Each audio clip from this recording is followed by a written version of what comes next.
श्री स्वामी समर्थ. उद्या आहे अक्षय तृतीया. स्वामी समर्थ नेहमी सांगतात, जिथे श्रद्धा असते तिथेच मार्ग खुला होतो. उद्याचा दिवस म्हणजे स्वामींच्या कृपेचा असा क्षण आहे जिथे अगदी छोटासा उपाय देखील तुमच्या भाग्याची दिशा बदलू शकतो. पण इथेच लोक मोठी चूक करतात. ते फक्त सोनं खरेदी करण्याला महत्त्व देतात आणि खरी संधी त्यांच्या हातातून निसटते. पण इथेच एक मोठं रहस्य आहे आणि ही माहिती तुम्हाला कुठेही सहज मिळणार नाही. माझ्या प्रिय बंधू भगिनींनो, तुमचा येणारा प्रत्येक दिवस सुखात, ऐश्वर्यात आणि निरोगी जावो. तसेच अक्षय तृतीयेच्या पवित्र दिवशी तुमची मोठी इच्छा पूर्ण होवो, अशी मी स्वामींच्या पवित्र चरणी मनापासून प्रार्थना करते. मंडळी, अक्षय तृतीयेचा दिवस जर तुम्ही दुर्लक्षित केला तर ही सुवर्णसंधी तुम्हाला वर्षभर मिळणार नाही. अनेक घरांमध्ये पैसा येतो पण टिकत नाही. प्रगती दाराशी येऊन परत फिरते आणि यश हाताच्या अंतरावर असूनही निसटतं. पण का होतं असं?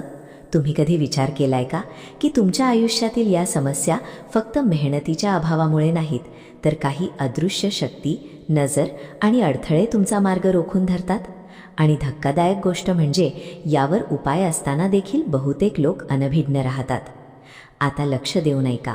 हा उपाय इतका साधा आहे की तुम्हाला विश्वास बसणार नाही, पण त्याची शक्ती इतकी प्रचंड आहे की तुमच्या घरात पैसा, प्रगती, यश आणि श्रीमंतीचा प्रवाह सुरू होऊ शकतो.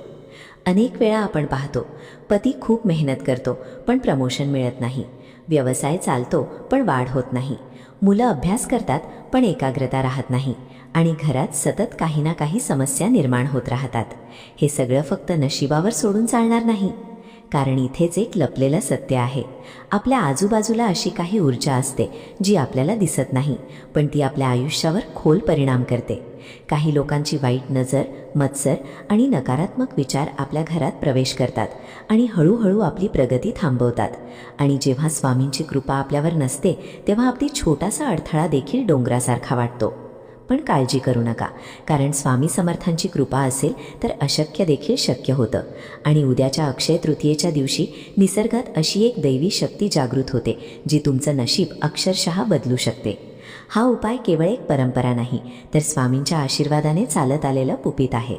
आणि सगळ्यात महत्त्वाचं म्हणजे हा उपाय करण्यासाठी तुम्हाला हजारो रुपये खर्च करायची गरज नाही. ना मोठी पूजा, ना मोठा विधी. फक्त श्रद्धा, विश्वास आणि योग्य पद्धत एवढंच पुरेसं आहे. अजून एक गोष्ट आहे जी तुम्हाला नक्की माहीत असली पाहिजे, आणि इथेच बहुतेक लोक चुकतात.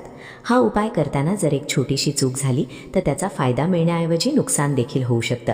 म्हणूनच हा व्हिडिओ शेवटपर्यंत नक्की पहा, कारण पुढच्या काही मिनिटात मी तुम्हाला त्या दैवी वृक्षाबद्दल सांगणार आहे, ज्याचं एक पान तुमच्या घरात आणल्यावर तुमच्या आयुष्यात असा बदल होईल की तुम्ही स्वतः आश्चर्यचकित व्हाल.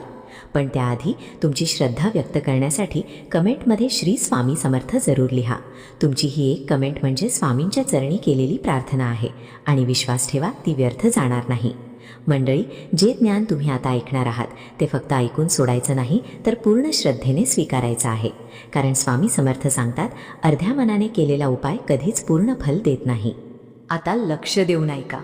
निसर्गात अनेक पवित्र वृक्ष आहेत, पण अक्षय तृतीयेच्या दिवशी ज्या वृक्षाची शक्ती अनेक पटीने वाढते तो म्हणजे पिंपळाचा वृक्ष. होय, हाच तो दैवी वृक्ष ज्याच्या प्रत्येक पानात साक्षात भगवान विष्णूंचं आणि लक्ष्मी मातेंचं निवास मानलं जातं. आणि जेव्हा स्वामींची कृपा आणि या वृक्षाची ऊर्जा एकत्र येते तेव्हा अशक्य गोष्टीसुद्धा शक्य होतात. पिंपळाचं पान फक्त आणून ठेवलं तर काहीच होणार नाही. त्यासाठी योग्य वेळ, योग्य भावना आणि योग्य पद्धत खूप महत्त्वाची आहे. आणि ही गोष्ट फार कमी लोकांना माहीत आहे. उद्या अक्षय तृतीयेच्या दिवशी सकाळी सूर्योदयापासून ते साधारण 10 वाजेपर्यंतची वेळ अत्यंत शुभ मानली जाते. शक्य असेल तर सूर्योदयाआधी उठा, स्नान करा, स्वच्छ आणि हलक्या रंगाचे कपडे परिधान करा, कारण स्वच्छता हीच सकारात्मक ऊर्जेची पहिली पायरी आहे. पण इथेच लोक मोठी चूक करतात. ते थेट झाडाकडे जातात. लक्षात ठेवा, निसर्ग असो किंवा देव, कधीच रिकाम्या हाताने जाऊ नये. म्हणून एक तांब्याचा तांब्या घ्या, त्यात स्वच्छ पाणी, थोडंसं दूध आणि थोडी साखर मिसळा. हा गोडवा म्हणजे तुमच्या आयुष्यात येणाऱ्या गोड बदलांची सुरुवात असते. जेव्हा तुम्ही पिंपळाच्या झाडाजवळ पोहोचाल तेव्हा घाई करू नका. सर्वप्रथम त्या वृक्षाला नमस्कार करा, मन शांत करा आणि स्वामी समर्थांचं स्मरण करा. कारण जेव्हा तुम्ही स्वामींचं नाव घेता तेव्हा तुमच्याभोवती एक अदृश्य संरक्षण कवच तयार होतं. आता त्या गोड पाण्याचा अर्घ्य त्या झाडाच्या मुळाशी अर्पण करा आणि डोळे मिटून मनापासून प्रार्थना करा. मनात म्हणा, हे स्वामी समर्थ, तुमच्या कृपेने मी हा पवित्र अंश माझ्या घरी घेऊन जात आहे. माझ्या घरातील समस्या दूर करा, माझ्या पतीला यश द्या, माझ्या मुलांना बुद्धी आणि प्रगती द्या आणि माझ्या घरावरची वाईट नजर कायमची दूर करा. ही प्रार्थना शब्दांनी नाही तर भावनेने केली पाहिजे, कारण स्वामींना शब्द नाही तर भावना पोहोचतात. आता सर्वात महत्त्वाचा क्षण येतो, पान निवडण्याचा. आणि इथेच बहुतेक लोक चुकतात. लक्षात ठेवा, जमिनीवर पडलेलं, सुकलेलं किंवा तुटलेलं पान कधीही घेऊ नका. तुम्हाला एकदम ताजं, हिरवं, अखंड आणि कुठेही छिद्र नसलेलं पान निवडायचं आहे. पण थांबा, अजून एक गुपित आहे. जर तुम्हाला झाडावरून पान तोडावं लागलं तर ते अचानक तोडू नका. आधी त्या वृक्षाची मनोमन परवानगी मागा, कारण ते फक्त एक झाड नाही, ते सजीव आहे. त्यात दैवी शक्ती आहे आणि जेव्हा तुम्ही आदराने वागता तेव्हा ती शक्ती तुम्हाला आशीर्वाद देते. पान तोडल्यानंतर ते अत्यंत आदराने हातात घ्या, जसं एखादं अमूल्य रत्न आपण जपतो तसं. आणि आता एक नियम जो खूप महत्त्वाचा आहे पण बहुतेक लोक दुर्लक्ष करतात. घरी परतताना कुणाशीही बोलायचं नाही आणि मागे वळून पाहायचं नाही. ही छोटी गोष्ट वाटते पण यामागे मोठं कारण आहे. कारण त्या क्षणी तुम्ही एक दैवी ऊर्जा घेऊन चाललेले असता आणि जर लक्ष विचलित झालं तर त्या ऊर्जेचा प्रभाव कमी होऊ शकतो. आणि आता पुढे काय करायचं हेच तर सगळ्यात मोठं गुपित आहे. हे पान घरात आणल्यानंतर त्याचं काय करायचं, कुठे ठेवायचं आणि कसं त्याला सक्रिय करायचं, हीच ती गोष्ट आहे जी तुमच्या पैसा, प्रगती, यश आणि श्रीमंतीचं दार उघडू शकते. पण त्यासाठी तुम्हाला पुढचा भाग खूप लक्ष देऊन ऐकावा लागेल, कारण इथेच खरा चमत्कार सुरू होतो. घरात आल्यावर सर्वप्रथम शांत रहा, कुणाशी बोलू नका, सरळ देव्हाऱ्यासमोर या. कारण त्या क्षणी तुम्ही एक दैवी ऊर्जा घेऊन आलात आणि ती ऊर्जा योग्य पद्धतीने जागृत केली तरच तुम्हाला तिचं पूर्ण फळ मिळेल. आता एक स्वच्छ तांब्याचं किंवा चांदीचं ताट घ्या आणि त्या ताटात ते पान अलगद ठेवा. जर तुमच्याकडे गंगाजल असेल तर त्या पानावर शिंपडा मारा, नसेल तर काही हरकत नाही. स्वच्छ पाण्यात थोडी हळद मिसळून त्या पाण्याने पान स्वच्छ करा. पण इथे एक गोष्ट लक्षात ठेवा, पानावर जास्त दाब देऊ नका, कारण ते फक्त पान नाही तर तुमच्या भाग्याचं द्वार आहे. हे करताना मनात ओम नमो भगवते वासुदेवाय हा मंत्र हळूहळू जपा आणि स्वामी समर्थांचं स्मरण करत राहा. कारण जेव्हा मंत्र, भावना आणि श्रद्धा एकत्र येतात तेव्हा साधा उपाय देखील चमत्कार घडवतो. आता त्या पानाच्या गुळगुळीत बाजूवर अनामिकेने म्हणजेच रिंग फिंगरने थोडंसं कुंकू किंवा अष्टगंध घेऊन एक स्वस्तिक चिन्ह काढा. हे स्वस्तिक म्हणजे शुभतेचं, यशाचं आणि श्रीमंतीचं प्रतीक आहे. पण इथेच एक मोठं रहस्य आहे. त्या स्वस्तिकाच्या 4 बाजूंमध्ये तुम्हाला तुमच्या घरातील सर्वात महत्त्वाच्या व्यक्तींची नावं लिहायची आहेत. पतीचं नाव आणि मुलांची नावं. नावं लिहिताना मनात ठाम भावना ठेवा. या नावांसोबत त्यांच्या आयुष्यातील अडथळे संपत आहेत आणि प्रगतीचे दरवाजे उघडत आहेत. मंडळी, ही केवळ नावं नाहीत तर त्या नावांशी जोडलेली ऊर्जा आहे. आणि जेव्हा तुम्ही ती श्रद्धेने त्या पानावर लिहिता तेव्हा निसर्ग आणि स्वामींची कृपा त्या ऊर्जेला दिशा देऊ लागते. आता येतो तो उपाय जो तुमच्या शत्रूंना शांत करतो आणि तुमच्यावरची वाईट नजर कायमची दूर करतो. पानाच्या देठाजवळ जिथे पान जोडलेलं असतं तिथे 7 काळी मिरी ठेवा. होय, फक्त 7, ना जास्त ना कमी. आणि आता डोळे मिटा आणि त्या व्यक्तींचा विचार करा जे तुमच्या आयुष्यात अडथळे निर्माण करत आहेत. कदाचित ऑफिसमधला कोणी, कदाचित नातेवाईक किंवा कोणीतरी ज्याची नजर तुमच्या प्रगतीवर आहे. मनात ठामपणे म्हणा, तुझी नकारात्मकता आता संपली आहे. माझ्या घरात फक्त सुख, पैसा आणि प्रगतीचा वास राहणार आहे. विश्वास ठेवा, जे लोक तुमच्याबद्दल वाईट विचार करत होते त्यांची वृत्ती हळूहळू बदलू लागेल. कारण जेव्हा स्वामींची कृपा तुमच्या मागे उभी राहते तेव्हा कोणतीही वाईट शक्ती तुमचं काहीही बिघडवू शकत नाही. आता हे पवित्र पान तुमच्या देव्हाऱ्यात ठेवा. शक्य असेल तर लक्ष्मी मातेच्या फोटोसमोर किंवा चरणाजवळ लाल कपड्यावर ठेवा. कारण लाल रंग म्हणजे ऊर्जा, शक्ती आणि समृद्धीचं प्रतीक आहे. अजून एक अत्यंत महत्त्वाची गोष्ट बाकी आहे जी या संपूर्ण उपायाला पूर्णत्व देते. आणि हीच ती गोष्ट आहे जी तुमच्या घरात पैसा, यश आणि श्रीमंती कायमची स्थिर करू शकते.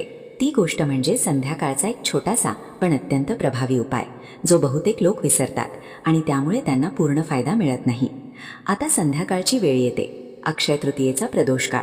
हा काळ खूप शक्तिशाली मानला जातो, कारण दिवसभरात जमा झालेली सकारात्मक ऊर्जा यावेळी सर्वात जास्त सक्रिय होते. आणि स्वामी समर्थांच्या कृपेने जर तुम्ही या वेळेला योग्य पद्धतीने साधना केली तर तुमच्या घरातल्या अडथळ्यांचा नाश होण्यास सुरुवात होते. संध्याकाळी सूर्यास्तानंतर देव्हाऱ्यासमोर शांतपणे बसा. ज्या ठिकाणी तुम्ही ते पवित्र पान ठेवले आहे त्याच्यासमोर गाईच्या तुपाचा एक दिवा लावा. आणि इथेच एक छोटासा नियम आहे, दिव्याची वात उत्तर दिशेला असावी, कारण उत्तर दिशा ही धन, समृद्धी आणि प्रगतीची दिशा मानली जाते. पण थांबा, फक्त दिवा लावणं पुरेसं नाही. इथेच एक गुपित आहे जे फार कमी लोकांना माहीत आहे. दिवा लावल्यानंतर तुम्ही डोळे मिटून स्वामी समर्थांचं स्मरण करा आणि मनात हळूहळू म्हणा, स्वामी, माझ्या घरातले सर्व अडथळे दूर करा. माझ्या कुटुंबाला यश, पैसा आणि सुखशांती द्या आणि माझं भाग्य उजळवा. ही प्रार्थना करताना तुमच्या मनात शंका नसावी, कारण स्वामी सांगतात, जिथे विश्वास आहे तिथेच चमत्कार घडतो. आणि हा तो क्षण आहे जिथे तुमची श्रद्धा तुमचं भविष्य ठरवते. आता एक गोष्ट तुम्ही लक्षात घ्याल, पुढच्या काही दिवसांत घरातील वातावरण बदलायला लागेल. ज्या घरात सतत तणाव होत होता तिथे शांतता येईल. पतीच्या कामात नवीन संधी दिसायला लागतील. मुलांची एकाग्रता वाढेल आणि हळूहळू पैसा टिकायला लागेल. हा उपाय फक्त एकदाच करून विसरायचा नाही. त्या पानाला दररोज नमस्कार करा आणि स्वामींचं नाव घ्या, कारण जेव्हा तुम्ही सातत्य ठेवता तेव्हा त्या उपायाची शक्ती वाढत जाते. अक्षय तृतीया म्हणजे फक्त एक सण नाही, तर एक संधी आहे. अशी संधी जी प्रत्येकाला मिळते, पण फार कमी लोक तिचा योग्य उपयोग करतात. आणि स्वामी समर्थ नेहमी सांगतात, योग्य वेळ ओळखा आणि त्या वेळेला केलेला प्रयत्न आयुष्य बदलून टाकतो. आता अक्षय तृतीयेच्या दिवशी काही गोष्टी करायच्या असतात आणि काही गोष्टी टाळायच्या असतात. जर हे नियम पाळले नाहीत तर केलेला उपाय देखील अर्धवट राहू शकतो. म्हणून पुढे लक्ष देऊ नये का? उद्या सकाळी लवकर उठून स्नान करा.